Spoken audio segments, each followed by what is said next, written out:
take two. From your perspective, you're like, what do you mean take two? From my perspective, it is, I was making room on my phone, had already done a whole video about gambling, and deleted the video about gambling before I could do anything with it because I was like, oh yeah, I forgot I did do a whole bunch of videos this morning. Let's start making some room. Oh, what happened to the take two?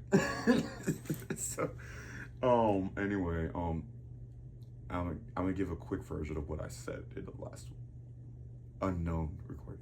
Basically, gambling is a big problem in the U.S. because it's becoming normalized. So, the normalization is the easiest place to normalize sports. People love sports. It is one of the most, I guess I would say, like, interesting arenas of the US when it comes down to anything is how well fixated people become over sports and whatnot. And I don't blame them. I don't mind. You know, back when I was a kid, my family loved the Redskins. Oh, I'm sorry. I'm sorry. I grew up calling them the Redskins. I'm gonna keep calling them Redskins. If you don't like that, sorry. Part Native American. I don't know what that makes for anybody else, but I'm just saying that's what I grew up with. And it was out of a love of the fact that, well, my family liked them. There was no personal attachment to it. I just like the colors. Sorry, I'm not a sports guy. Maybe some UFC if I had somebody who knew martial arts to sit down and talk with. That'd be fun. But aside from that, sports betting is the legal loophole that is being utilized and abused, and the only ones who are going to get affected, obviously, are the civilians. Federal government doesn't really care. Local laws really don't touch on these areas when it comes down to online activity, and they need to catch up. The U.S. is so far behind when it comes down to actually keeping up with anything now because it's too slow. You know, someone with ADHD and autism could definitely tell you that. Y'all too slow. There's so many criminals nowadays easily devouring other people's income, other people's identity, taking their homes away from right underneath their noses. And we got sports gambling. Sports gambling be the easiest way to say it's not gambling. Really? It's like, well, here's some things that are very similar to the point where I can't see the difference because my ADHD and autism doesn't look at the world the same way as you do. So I don't look at it the same.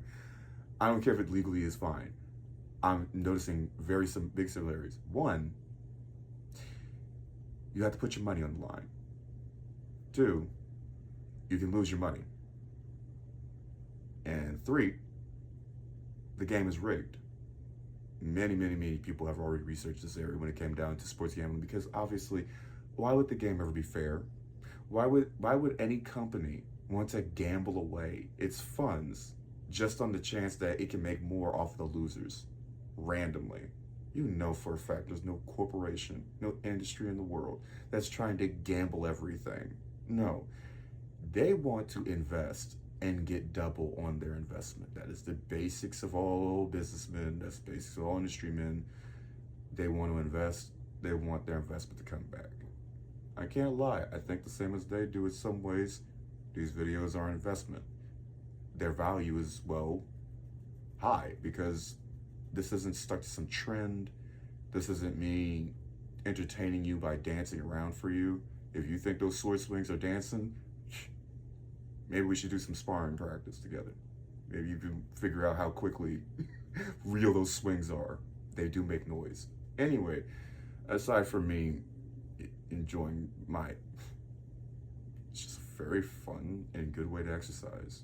I honestly suggest people try it out, but obviously though, you have to safety prove it, and honestly you should go to classes first. I was trained by a little bit, but enough, as I said before, adaptability, enough to understand. But aside from me, sports gambling is, because I'll get off topic and I'll never stop. But anyway, sports gambling is a prevalent problem. It is just such a thing now that so many people are easily getting into it because sports is a huge thing to the U.S.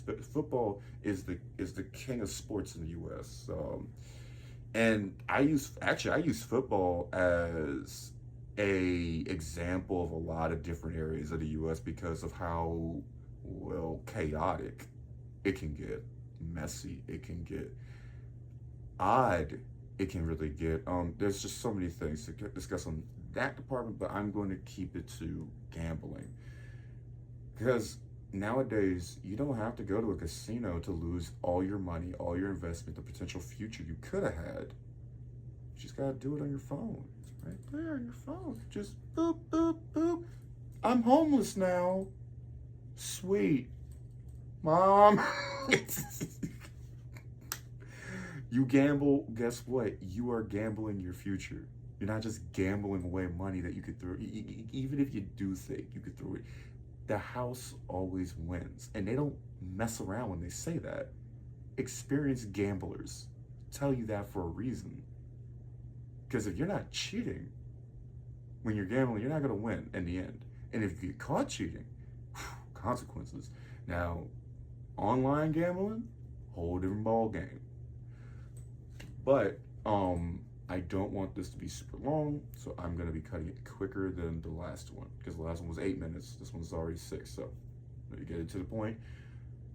There is content creators who cover this area very well, very thoroughly, and obviously I've had my own data gathering on my end, more anonymous than anything else. I don't like people knowing I'm watching, but basically though, yeah, there's a very prominent, I'm pretty sure a lot of people might have heard about him, CoffeeZilla, and his secondary channel Voidzilla is a great information source for just staying up to date with the new and more interesting forms of gambling nowadays. How the front is becoming more and more complex to just pull you in. And obviously, this isn't a real setup for gambling. This is more for scams in general. But to me, personally, gambling is a scam. You'll lose your money anyway. But I'm gonna put the pictures of CoffeeZilla and Voidzilla's channels up. I would heavily recommend just taking a gander when you have the chance. Don't rush things. You'll be quite surprised how, if you come at things with a calm and collected mind, you give yourself time, you will make a much better decision on things than you think. That you can probably slow down to think about. People need to slow down. Anyway, about to hit that 8-minute mark. Y'all have a good one. Stay productive. You're turning out.